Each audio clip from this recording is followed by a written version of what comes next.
Армысыздар, құрметті көрермендер, сіздермен бірге Алматы қаласынан ойыса бірлестігі және мен оның жүргізушісі Асем Ахметжан қызы.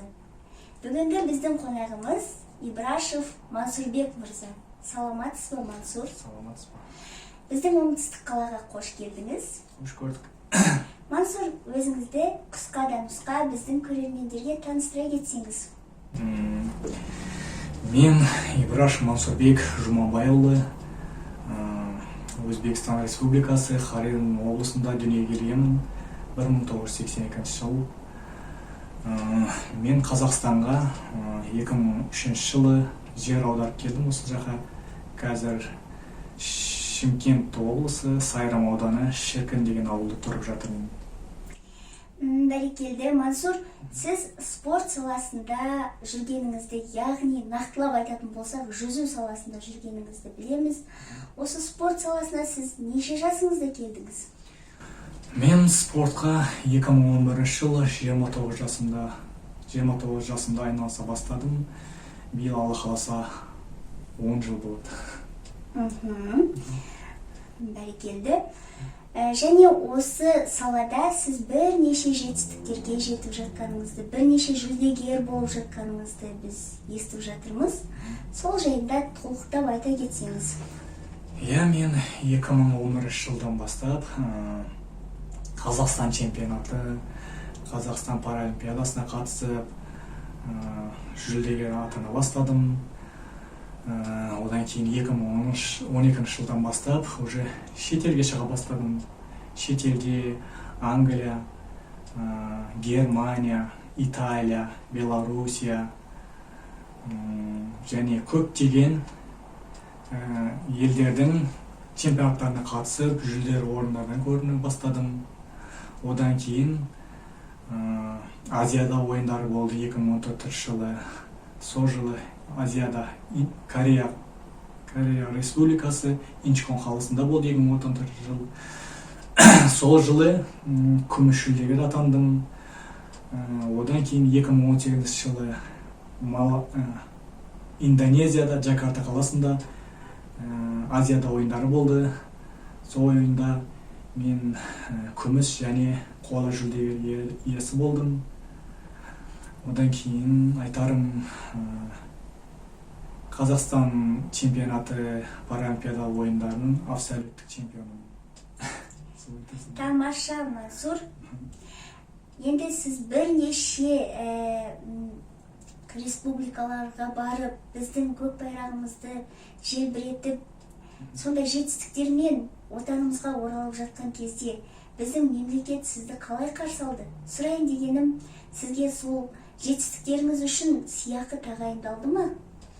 Азияда, әлем чемпионаты, олимпиада ойындарында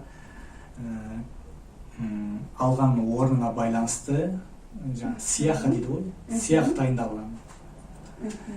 Одан басқа бізге мемлекеттен зарплата, жалақы тағайындалған, мысалы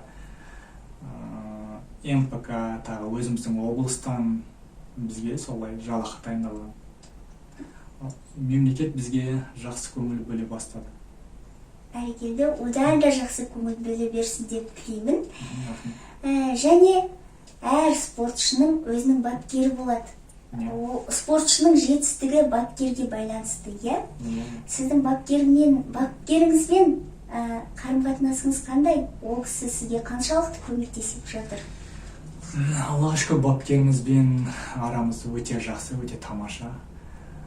Бапкеріміз бізге екінші анамыз сияқты, бізге өте қатты көңіл бөледі, және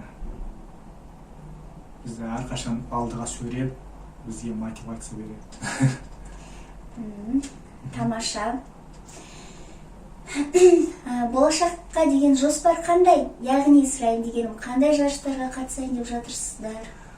Болашаққа деген жоспарымыз алда сол маусым айында Португалияда ашық чемпионат болады. Соған қатысамыз. Менің өзімнің алдағы жоспарым жиырмасыншы жылы болу керек еді ғой жаңа Олимпиада. Жаңа мынау індетке байланысты кейінге шегерілді. Менің сол арманым сол Олимпиада ойындарына жолдама алу басты арманым. Сол арманыңызға жетіп, жолдамаңызды алып, жүлдегер болып қайтуыңызға шын жүректен тілектеспіз. Рахмет. Енді өзіміздің жеке басымызға келетін болсақ, Мансұр, сіз неше жасыңыздан бастап көзіңіз көрмей қалды?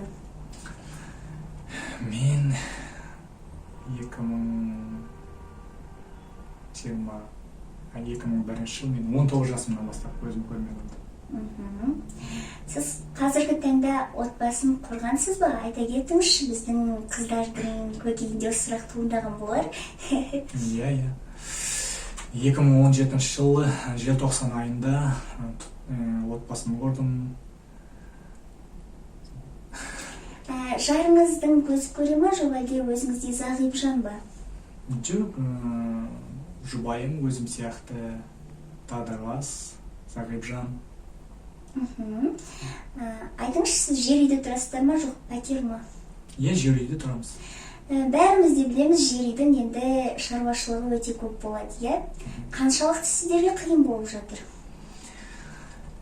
Қиын деп айта алмаймын, енді үйреніп қалдық. Бұл өмірде оңай ештеңе жоқ. Соны жеңе білу керек әрқандай қиыншылықты. Менің жұбайым қолынан келгенше менің ата-анамның қызметін қылып жатыр. Әйеліме мың рахмет. Алла разы болсын маған, менің өзім де разымын әйеліме. Бәрекелді, сағыңыз сынбасын. Алла тағалам екеуіңізге бір жастықта қартаюды нәсіп етсін, Мансұр. Әлі де талай жетістіктерге жете беріңіз. Біздің Қазақстанымыздың көк байрағын желбірете беріңіз деген тілекпен бүгінгі сұхбатымды аяқтағым келіп отыр. Мансұр, сізге алтын уақытыңызды бөліп келіп бізге сұхбат беріп жатқаныңызға көптен көп рахмет. Құрметті көрермендер, осымен бүгінгі сұхбат аяқталды. Лайк басып, пікір жазып, біздің арнаға жазылуды ұмытпаңыздар. Келесі кездескенше сау саламатта болыңыздар.